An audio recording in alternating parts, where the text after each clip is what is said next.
Good morning, good morning, good morning. Welcome to the channel. Today is such a big deal. Not only am I not alone, I have a huge helper with me, but this is probably one of the biggest tasks on the shortest time frame that we've ever had to deal with. The garden gate and fence has been taken out for a third time, and we are going to actually get it fixed this time for real. The thing is we have 3 days to completely get all of this done and planted out, because here in Alaska we are so far behind in schedule with our hardiness zones and our last frost.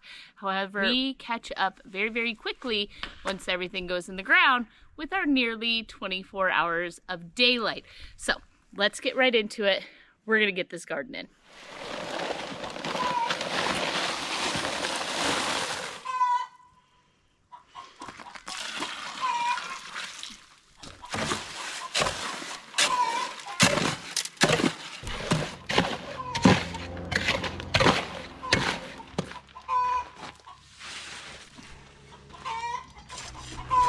Huh? Right there. Yeah, this is deep. Might take two. But you have to reach down there past it. So want to get it, make sure it gets around the backside. Okay.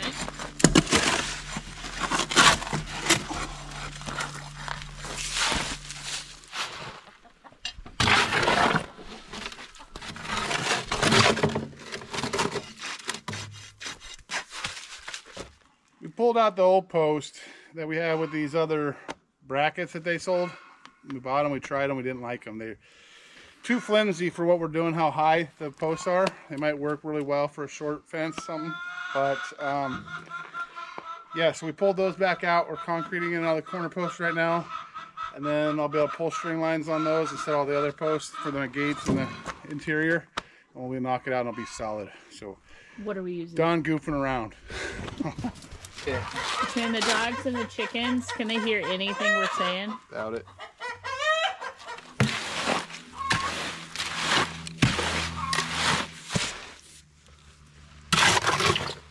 Bar. Yep. Push down a lot on that back foot. Give me a little more, so I'm not mixing so much dirt. Huh? So I'm not mixing so much dirt into it. After the corner post finally set in the concrete, we are now able to run string line off of them, and then we have gotten 2 of the 3 sides set. What we do is measure each hole, the distance, making sure our fence is nice and even and level and straight off of the string line. This area will be a little bit of a problem because we hit some major boulders in the ground here when we dug these. Pick up the bottom. Pick it up. That's perfect. This is gonna get. Okay, let's get this set so it doesn't go more that way, right? Set this behind you. Wyatt, get the screw gun right here. Okay.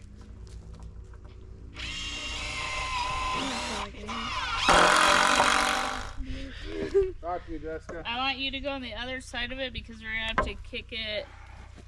No, we're not gonna have to kick it back. Either way is fine. Huh? Either way is fine. Level? Yes, if you're done.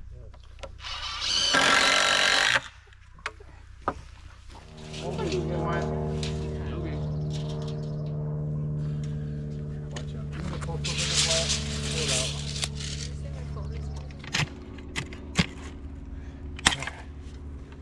Level. All right, babe. Back towards Wyatt. You go back.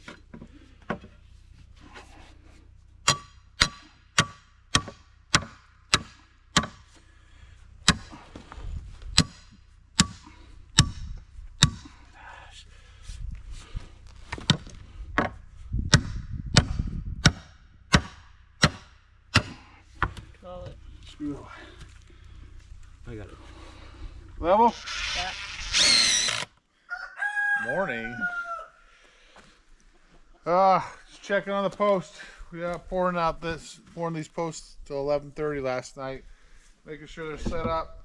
Concrete's almost all the way there, but here in Alaska it's only 50 some degrees, and then it drops down at night, so in the 40s, so it takes this concrete a lot longer to set up. It's not a fast set, it's just a normal concrete, so it's still a little soft. We'll see what we can get done today.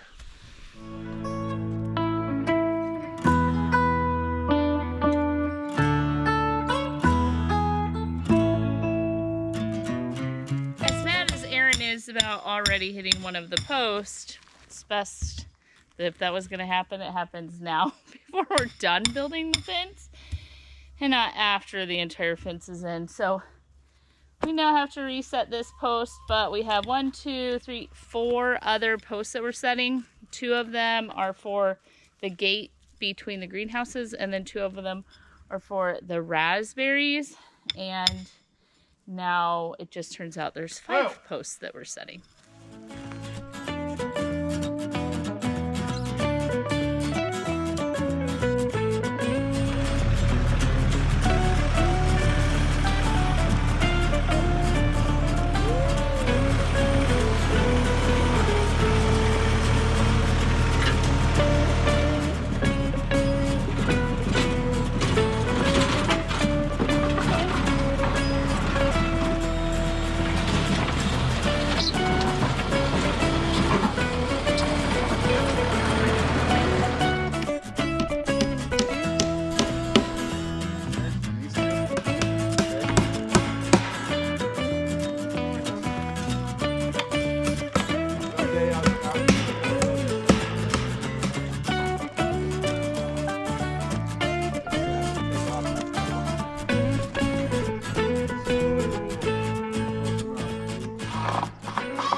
It is day 3, and I think we're going to finish today, right?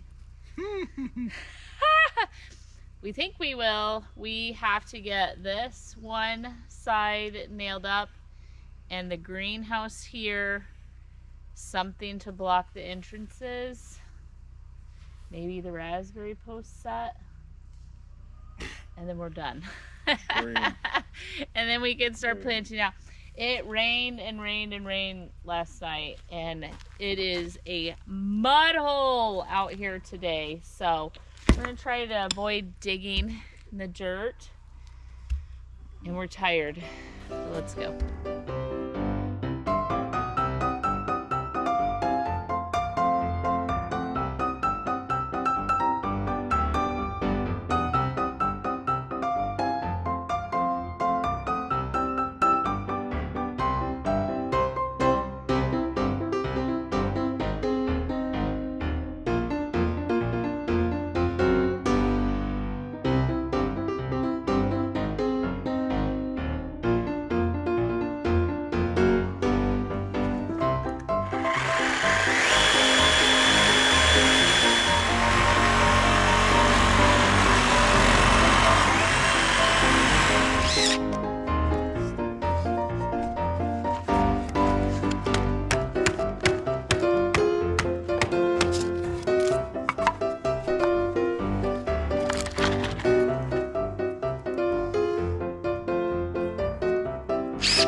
Digging out here, I'll get you over where you can see, is we are putting a permanent raspberry trellis in.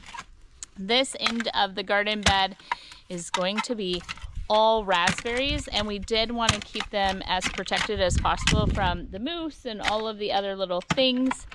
It's not all in perfect shape, but Aaron redug the entire hole at the other end in order to make it as level and square and straight as possible.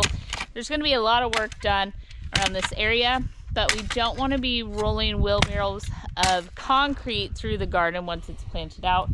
And so that's why this has to be done now, even though essentially it could have waited. We're going to go ahead and just nail it out today.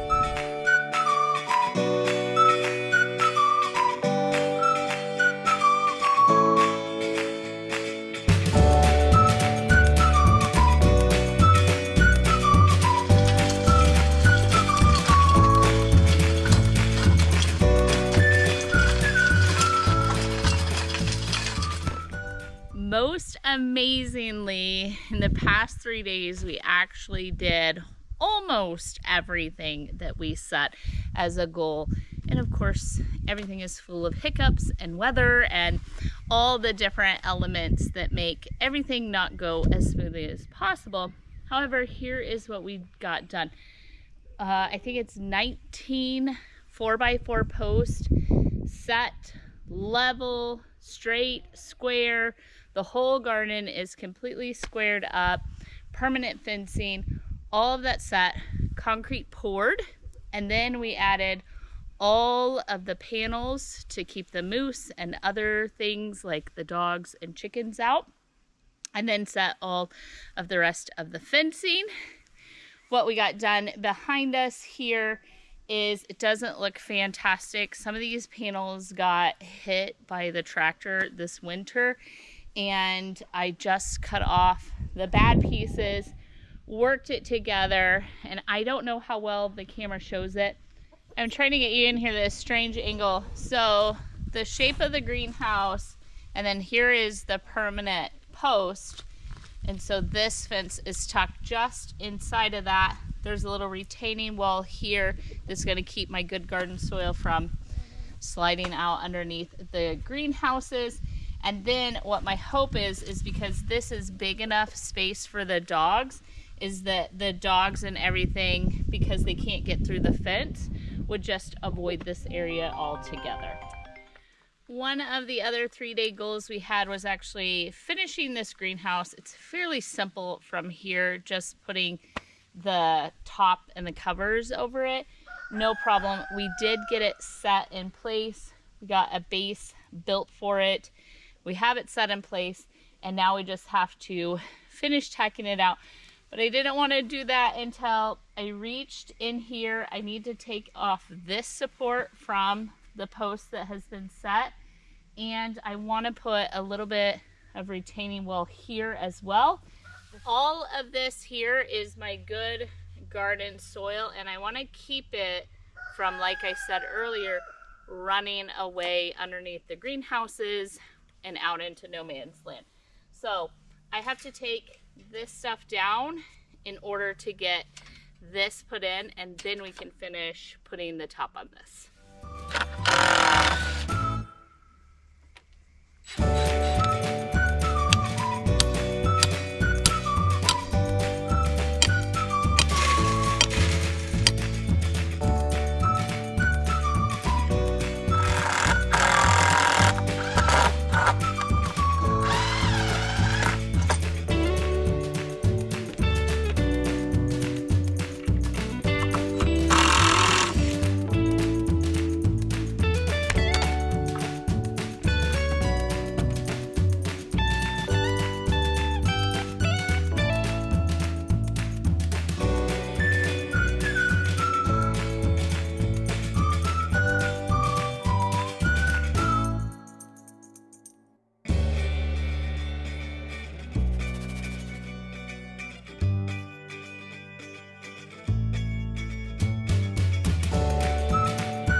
Wyatt just got back with a load of organic compost. I have my garden layout here.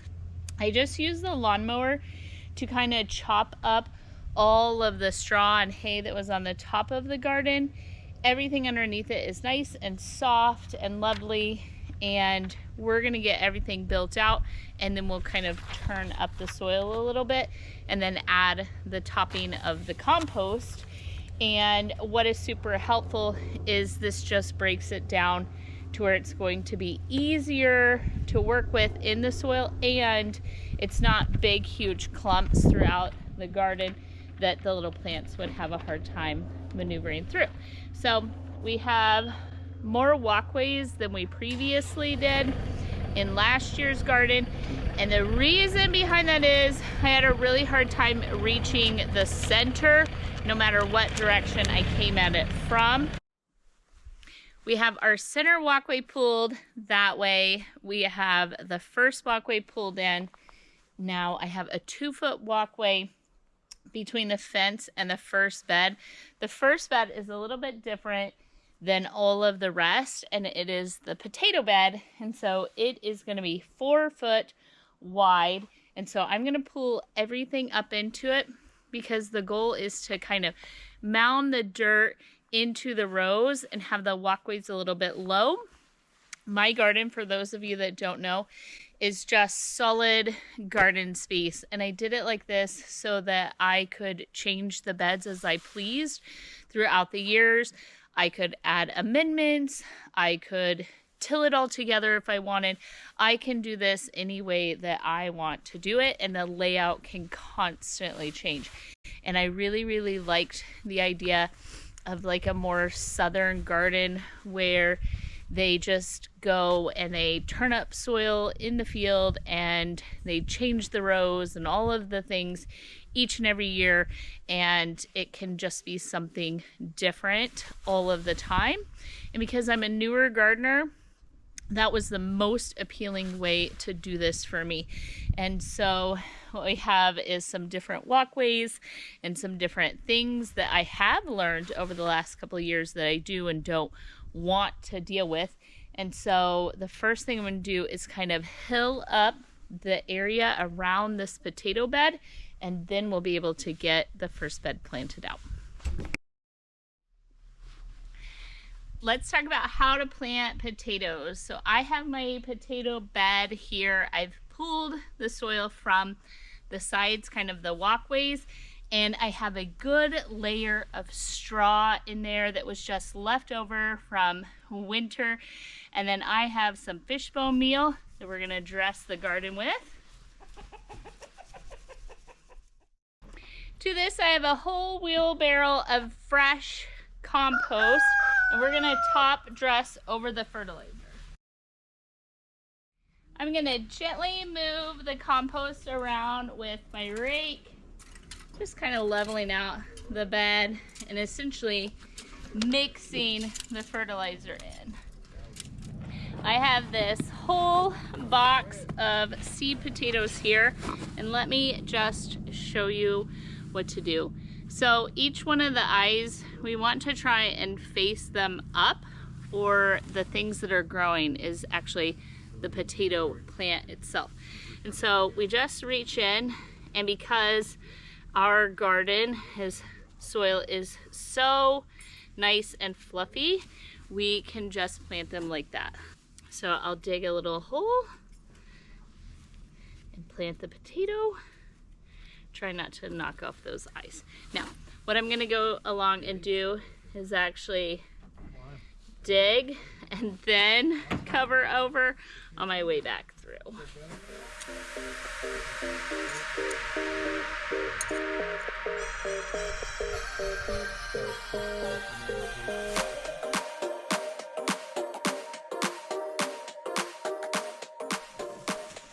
So I have some super special things here. My neighbors went all the way to this farm here, Castle Valley Farms, and they brought me this little bag of seed potatoes.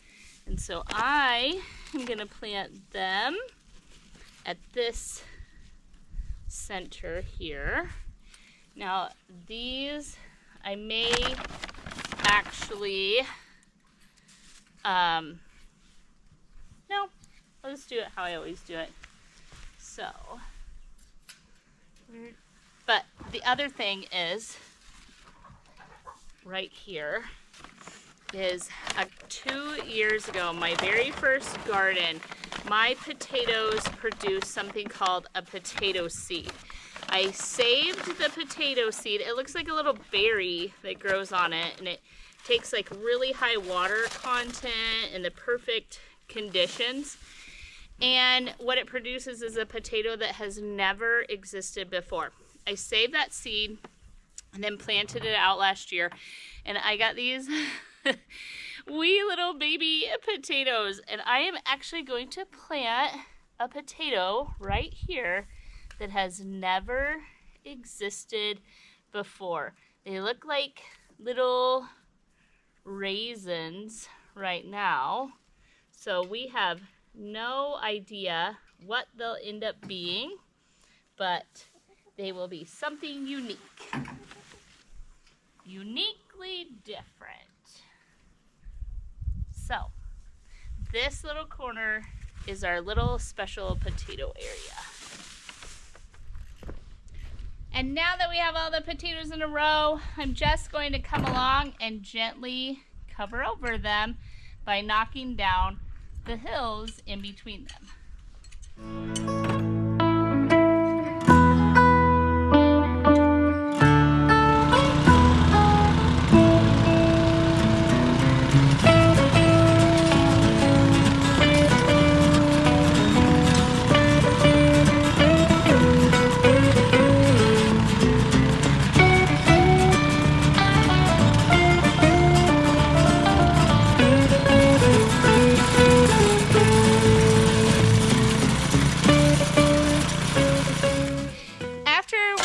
Gotten these potatoes beautifully covered. We put some extra soil, some compost, and all that. And then I built my little 2-foot walkway on the side here out of cardboard. We're looking to do wood chips or something like that, because the goal is to always keep the soil that isn't planted in covered over with something that decomposes and becomes part of the earth. But the other thing is, we've used cardboard for 3 years now, and it has been amazing at weed control. And so we don't want a bunch of weeds coming up underneath the garden here and invading our space. So we'll use it as weed control, as a walk path, and as something that degrades into the earth.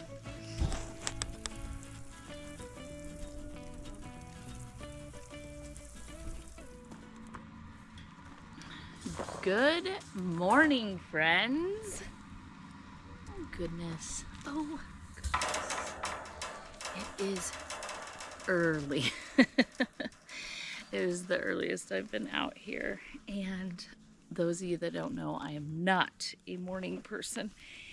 Aaron and the kids leave super early for work.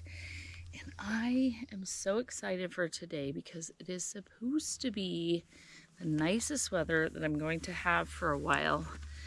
So I got up super early to just come out here in the absolute peace and quiet, minus the rooster is going to town this morning.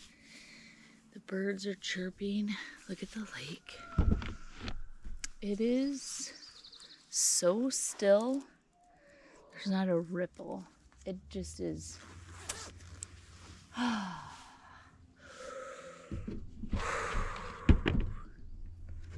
Just taking in the still of the morning and a rooster. Oh my goodness. So my starts look amazing. The goal is to get all of them in the ground today. And I've changed the garden layout just slightly from drawing number 5 or 6, I think. But that's the beauty of the garden, is kind of the fluidness of being able to change things on a whim that you feel like. So let's get into it this morning.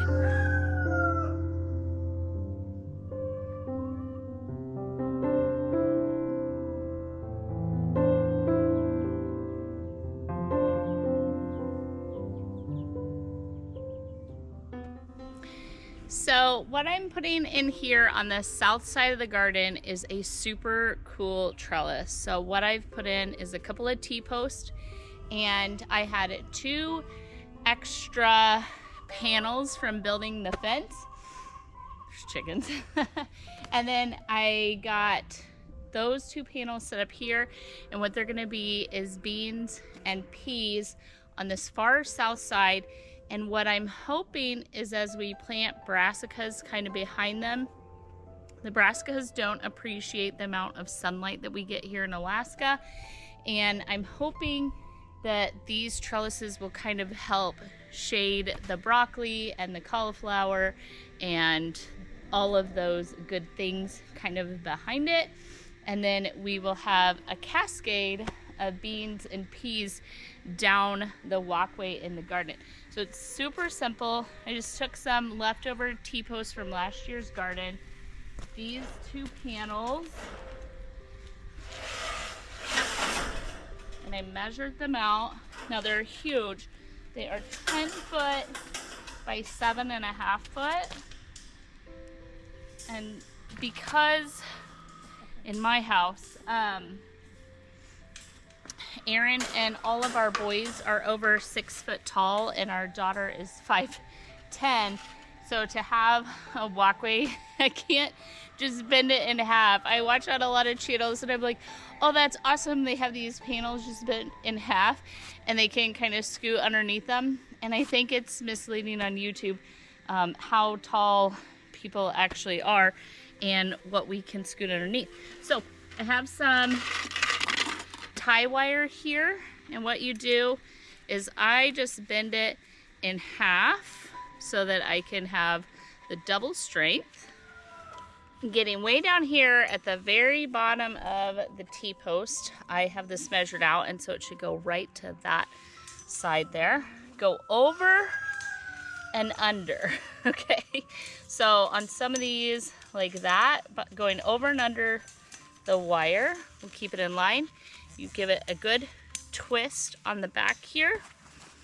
Using your pliers, you take that little knot and you pull it tight. Now, these little tails here will scratch the crap out of you, so reach them back around front and just kind of wrap them around the wire and move that out of your side.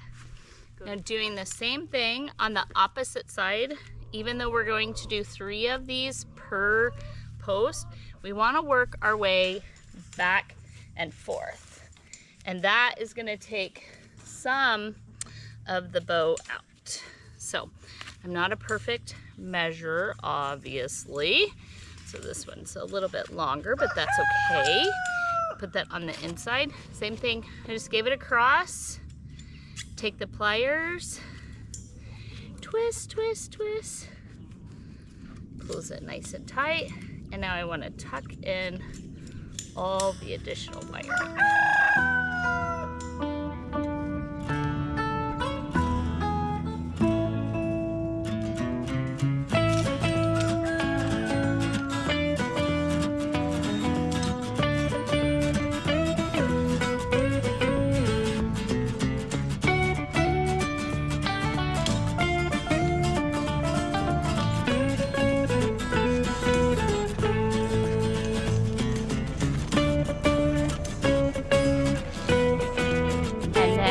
Same thing on the top.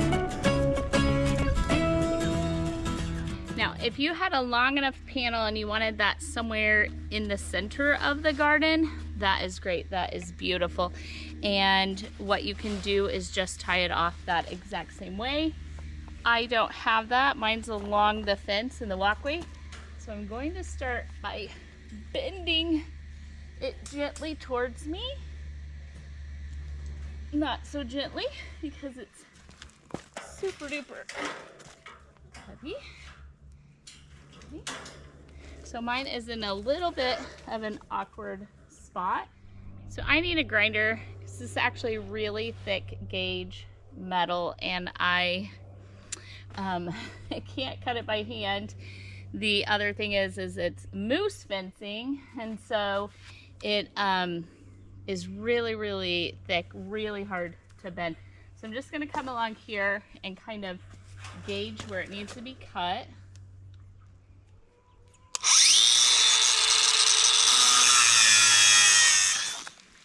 And hopefully that's all I needed, was to nip this one little piece out. Okay. That's gonna look great.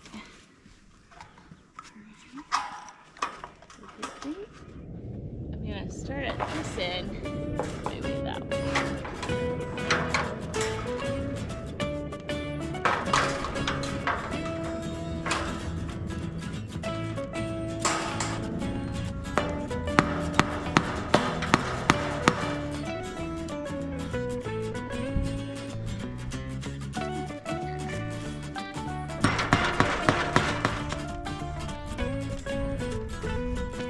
After bending it to my will just a little bit, I am going to take a concrete stake and put it in the center. So right about here on the edge, I'm gonna run the concrete stake through the fence, kind of at an angle, bringing it a little bit straight. And this is just going to help ever so slightly keep it from overbowing in the center.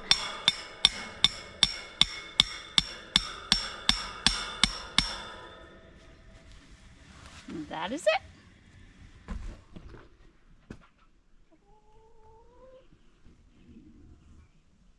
You can work the metal ever so slightly to give yourself kind of the shape that you want, but that could take me all day, and I need to get planting. And so we're going to get started with beans and peas. We've already got potatoes planted out, and we have an entire backdrop. Let me show you. So what I've sort of done is create a center garden space. I've anchored this end here with sunflowers, and they are all sorts of sizes and different sunflowers, from the mammoth ones all the way down. And because I put this temporary fencing in here, I thought it would be a good place to use as a trellis for the mammoth sunflowers that need a little bit of extra support once they start growing. I can tie them off, if you will, to this fencing here, and I thought it would kind of block a little bit of the view of the great white greenhouse there. So there's a 2-foot space here. And so I think that'll be really beautiful, give the garden some privacy, and then we'll have the beans and the peas right here on the walkway. And then back in this corner, right back here on this level, is all the garlic and some of the onions. And so we're starting to center in the perfect little garden rows. And then, similar to the sunflowers, although there's a walkway, I need this walkway to get to the very back of the garden where the raspberries and such are. That's a new portion of the garden this year. It needs a ton of work, but the potatoes needed to be in. There's going to be a nice walkway here where I can get in and out. Then the potatoes, here we go. The potatoes are right here, and then there's kind of like a white pole there. And then everything in the center there is now going to be the garden rows. A lot different setup than last year's garden, and I've just kind of raked it out as best I could, and we're gonna start with a nice compost layer for each row and start planting this part.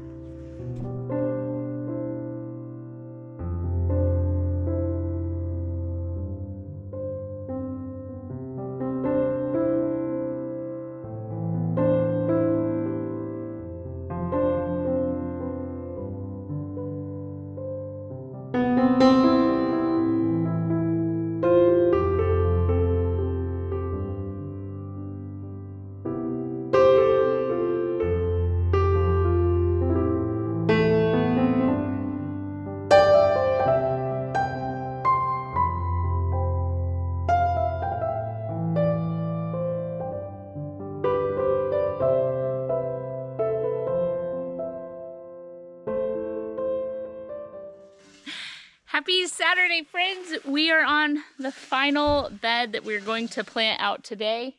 Everything behind me, all the way to the fence is planted out. The potatoes are where you're at right now, onions and garlic, and then we'll worry about that stuff next week. But for now, I just need to plant out this bed, and what it's going to be is the different zucchini, squash, pumpkins, and then a seed that I still have that I'm not sure where we're gonna go is kale and collards still need to go in. I've pretty much run myself out of space. However, I may be able to do some kale and collards at the end of one of these beds here. And then I also have spring onions, which are the green onions. They need to go somewhere as well. So I might do them at kale and collards at one end, spring onions at the other, and then all the squash and pumpkins in the middle. So we'll just kind of have to play that by ear.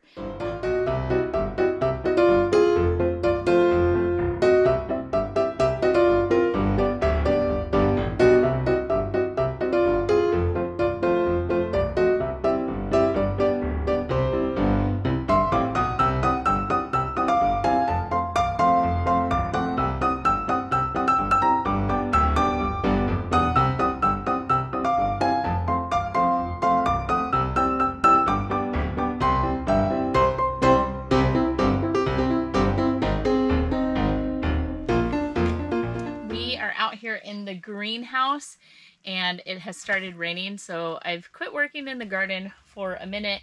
Aaron is in the garage building the 2 gates as we speak, and then I'm starting to lay it out. And I think what we want to do is bump in from the edges, so the sides are going to be peppers and the center is going to be tomatoes. And so I want to start with the outsides and then we'll work our way from the back forward with the tomatoes. And I think we would be able to then use like a ladder and trellis the tomatoes from this center joint here in the middle of the roof. The peppers don't need a trellis system, although I do stake each and every one of them. And so I'm gonna start filling these 3-gallon grow bags out of the truck. We have a garden soil mix from Susitna Organic, so it's a certified organic garden soil, and we're gonna begin with the peppers and see how many we have and how many we can get in here. Well, my plants are officially doing terribly. They need badly to be upplanted. They need fresh soil, and they need to be outside getting as much light as possible. So we're just gonna fill these bags and then choose a pepper. We did top the peppers and it's causing it to send out new shoots, so it'll be a little bit more of a bushy plant. And these are sweet bell peppers that need a drink. Well, the bottom, the roots aren't dry, just the top.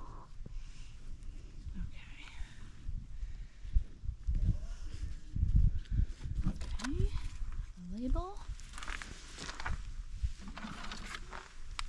And then I do use this in order to be able to clip the pepper to it if need be.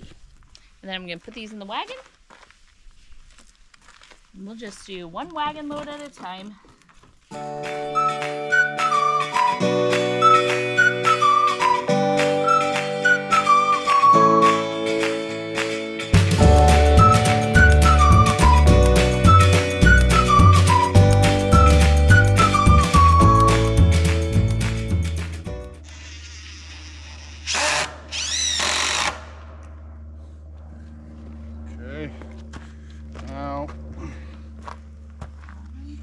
Watch this for me. Go up, down just a hair.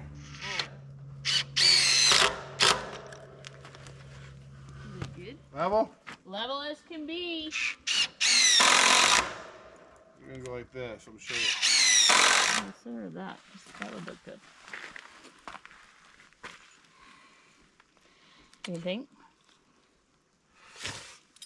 This, I'm gonna put on this side. And then it's going to come and it's going to click. Oh, no. I don't want, see, it's not, I need it to go, yeah. So Yeah. smart, this guy.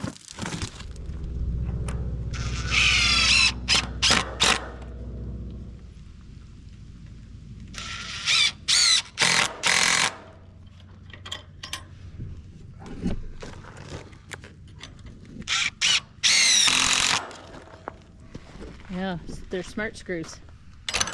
What?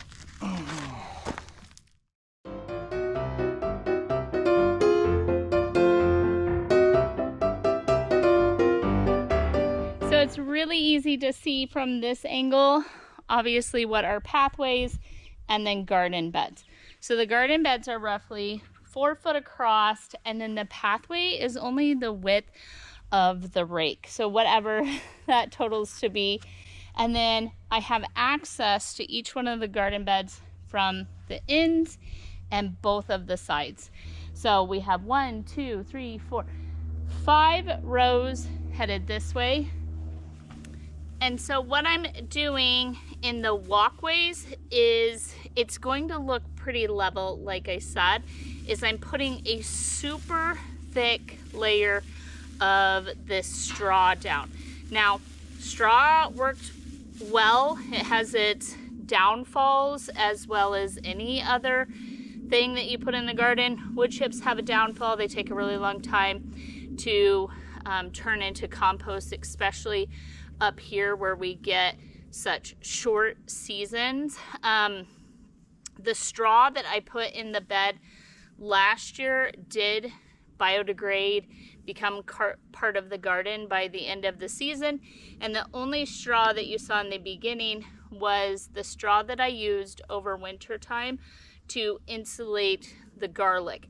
Now that straw I mowed and raked into the garden so it could quickly degrade, and then I wasn't having big clumps that would prevent things from growing, because the big clumps of straw like this where it's compressed will actually prevent a weed barrier, anything from growing. Underneath my entire garden though, we rolled out cardboard. We laid in the topsoil and the compost last year. We've done a topping of compost in the fall, a topping of compost here this spring as well, and then the new area-ish of the garden will get some good garden soil mix, as well as in the fall it'll also get a topping of compost. So I need something that is going to degrade by the end of the season and over the winter and just be really easy to become part of the soil. And so that's why, one of the reasons we're using straw. Another reason that I use straw in the walkway, so we're already feeding the organisms, we're covering over soil that we will simply become garden soil at some point in its life, and so we're adding to the health. We are also needing something that the beds are just raised up enough that they have really good drainage. It rains a lot here in Alaska, and walking in the garden is muddy, like really, really muddy. And so having something that will wick away the moisture and I can walk easily out here to deal with things, that is also wonderful. The other thing with the straw is it keeps the soil really moist. So it holds in moisture, but at the same time, it will pull excess moisture away. How one thing can do both of those, I'm not 100% sure. It does work incredibly well.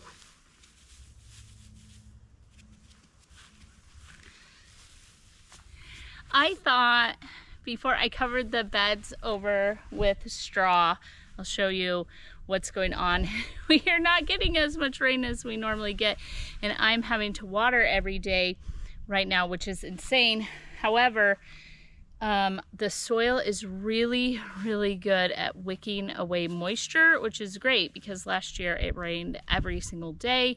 I think we wore a hoodie every single day, even in the every day of the summer, and we ran a heater, and now it is so warm. We're so close to the sun that it just sucks the moisture right out of the soil, and several things like carrots and salad greens and all of those are planted really shallow, and the soil has to stay moist in order for them to germinate. So I've got to get enough straw in the bed to keep the moisture in until those things start to germinate. And now, right now, that overview you're getting, it is beautiful and easy to see kind of what the garden is. So let's do a quick tour before we add more of the straw. The first bed right here, I've shown you it many times, is the amazing garlic that's doing fantastic, as well as 2 rows of onions. This garden bed is nearly 40 foot long, and then it's about 5 foot wide in some spots. It is where the trellis was last year. We took that out. We also cut down the tree that was hanging over the garden, and it's just really opened up the space. So this anchors the end of the garden, and then I'll spin you around, and right behind us here we have some raspberries that survive that are doing great, and then we're going to build a raspberry trellis. The raspberries are then protected inside of the garden from the moose, and then we'll build the bed out. That will be technically a raised bed, and then it's a permanent structure. Right now, all of the beds except for the sides, all are running east to west, or west to east, whichever you want to say, and right behind me is south. So right down this bed that anchors the first walkway from the entrance is the potatoes. Those are already coming up and doing great. I'm not going to cover those over with straw today because I need some more soil for greenhouse pots, the bed that's at the end I'll show you, and I want to put a whole nother layer now that the potatoes are starting to all sprout up. I want to put another layer of soil, and then I will do straw in that. This bed right next to the garlic and the onions has some green onions at the end here, and then all sorts of squash, pumpkins, yellow squash, green squash, zucchinis, butternut squash. I think there's some spaghetti squash, maybe some blue pumpkins, all sorts of different things along there. And then at the end, at this end of the bed, is kale and collards. Kale and collards right here, those direct sow straight from seed. And then at this end of the bed is some marigolds. There are marigolds at all of the ends of the beds that don't have something else planted there. Right now where the camera's at, the 2 greenhouses are on either side, and there is a 5-foot gate that is a permanent structure that Aaron built, and then you head right in. There is that bed with the squash, and then the bed right next to it is here. Let's talk about it. This bed, starting down there where the potatoes are, down the center, on one side is cauliflower, on the other side is cabbage, and then on the sides of those are kohlrabi. So these are all cold weather crops. And then anywhere that stopped is carrots. Well, the carrots are also chaos planted throughout this entire bed. They won't compete too terribly because the kohlrabi and the cauliflower and all of that come up and the carrots go down. They make a good plant partner, and so throughout this entire bed will be carrots. So once we harvest the the broccoli and cauliflower and kohlrabi, we'll still have a whole bed that is growing carrots for the fall harvest. Right here in this bed, we have cabbages. So all kinds of green cabbages, and then the purple or red cabbages down here at the bottom. And then this bed has some great stuff. There is salads on one side, and the other side is rutabaga, turnips, parsnips, all those different kind of rooty type of veg are all planted on the outside of this one. And then all sorts of lettuce and salad mixes here. And then the hope is we can weed through, eat some of the cabbages as they come up, have all of the beautiful salads, and then you'll have the fall harvest here of the rutabaga, turnips, parsnips, those sort of things.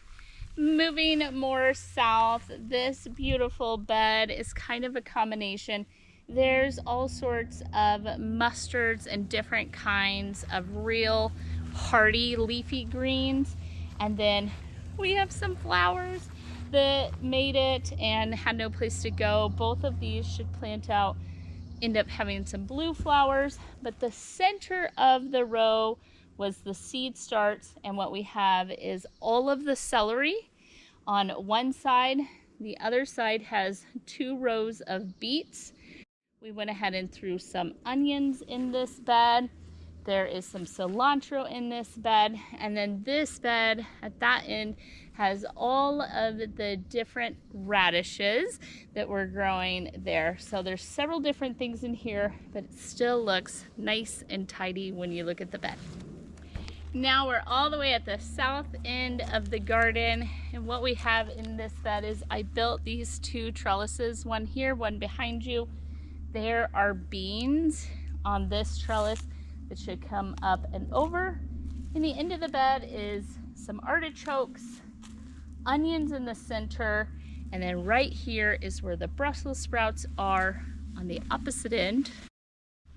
Headed towards and out that main gate there, you can see same thing, Brussels sprouts, and then the onions, and then what is here is sugar snap peas, and then again some artichokes anchoring the ends of the beds. In all of the beds, like I said, there is flowers planted at the ends. Not only are they good for erosion control, they're also fantastic at keeping some of the critters that don't like the smell of marigolds away. And then the other thing is, I just think they're fantastic. I think there should be a combination of flowers and vegetables. There should be beauty growing amongst your food. So that's what we have growing inside of the garden in the outside temperatures and at the mercy of the weather. And then I will take you over later and show you what's in the greenhouses. I'm still planting out one of them, but one of them is completely planted out.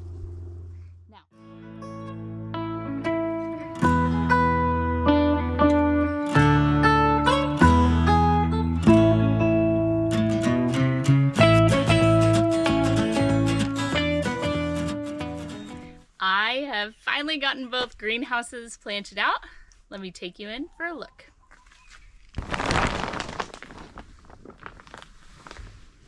This first greenhouse, if you will, well, let's just remind you, they are 10 foot wide and 20 foot long, and we have 2 of them. So that would total a 20 by 20 or 10 by 40, however you want to do the math in feet. In this one, we have the peppers, some onions, and some tomatoes. What I've done here is border the entire outside with different peppers. I've also tried to keep the different peppers together. So we have everything from jalapenos to mini bell and all of the giant and small in between different peppers. What we have down the center here is I have trellised up the tomatoes. They're looking really, really good, and I'm super glad that we got them planted out when we did, because they really were starting to struggle.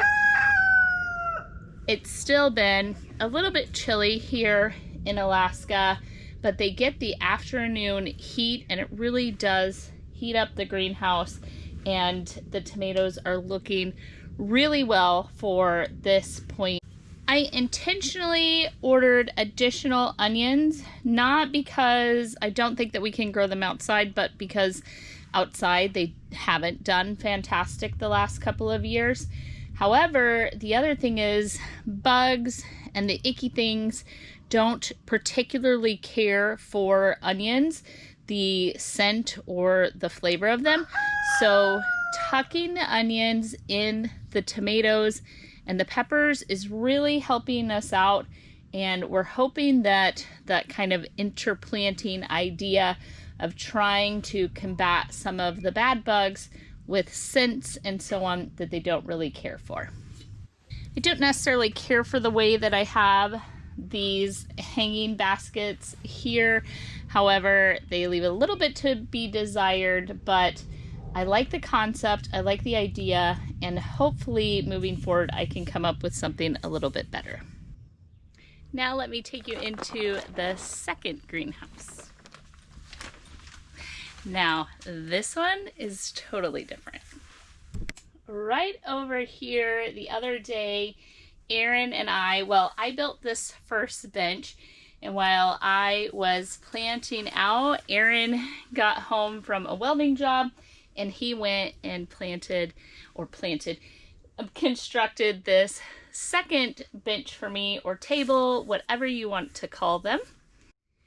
What I have on these two tables and then in the center is the rest of the squash, zucchini, any of the leftover pumpkins, those sort of things.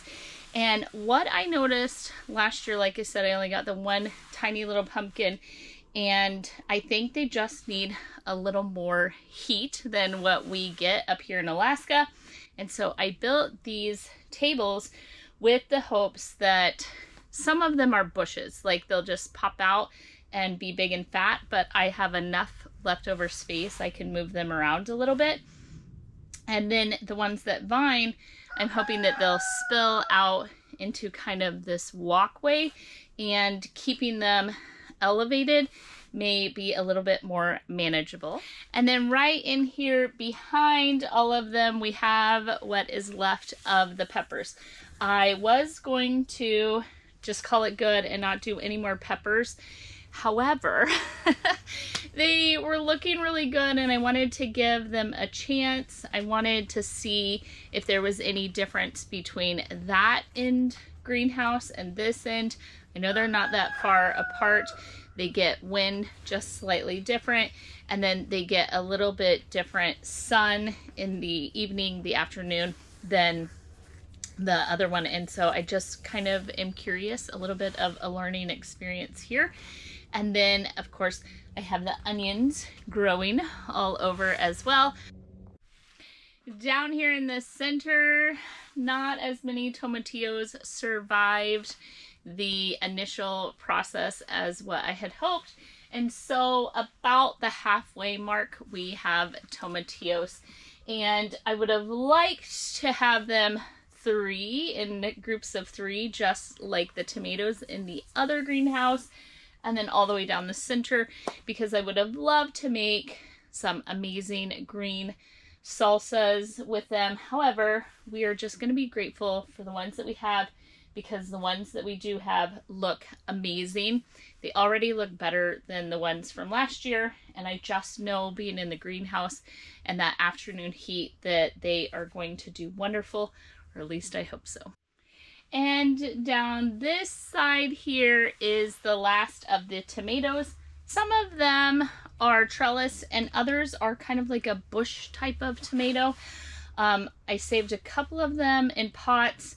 I have one that didn't survive in the other greenhouse. I can steal its pot, stick one of these guys over there. However, some of these will just need a little bit of love and care, but they're a short, smaller tomato plant. And then the ones that need some help and being trellised, those of course have the trellis. What is wild is when I put these over here, I thought at least half of them weren't even going to survive. These were the worst looking, poorest looking tomatoes, and they are actually starting to bounce back and do fairly well. So there we have it. We still have a ton of work to get done. I am working on getting some wood chips today and then moving forward and getting the rest of everything cleaned up. This trailer out of here. There's a whole lot left to do on our modern homestead. And if you like this video, would you hit it with the thumbs up? If you're new around here, go ahead and hit that subscribe button. Stick around for a little bit. If you would like, I'm going to leave at the end of this video some other garden videos from years past so you can check back and see some of the growth that we've had over the years. But if you're still watching this, I would like to send a great big thank you to my family, my kids, their friends, and everyone that has helped actually make this possible. You got a glimpse in this video of all of our children and then some of their friends. Some were giggling behind the camera. They didn't want to be recorded, and a whole lot of work went into this that wasn't even put in the video. I honestly could not have built this or done this on my own, and I am so extremely grateful for everyone that comes here. You should see them. They get out of the trucks and the cars and they come wandering over, and they love garden tours, which is the cutest thing, and everyone just loves to help and pitch in. I don't know how it is that a garden would be such a bringing together and bonding experience, but it certainly is. So I'm very, very grateful to everyone who has helped me put this garden together and been there with me from start to finish as my dreams and ambitions change along the way, and they just go with the flow and want to see it actually happen. So thank you, Aaron, Caleb, Cody, Wyatt, and all of your friends. I love you guys very, very much. Destiny, Andy, Zach, Aiden, the list goes on and on and on. Love you guys. Thank you so much. Bye for now.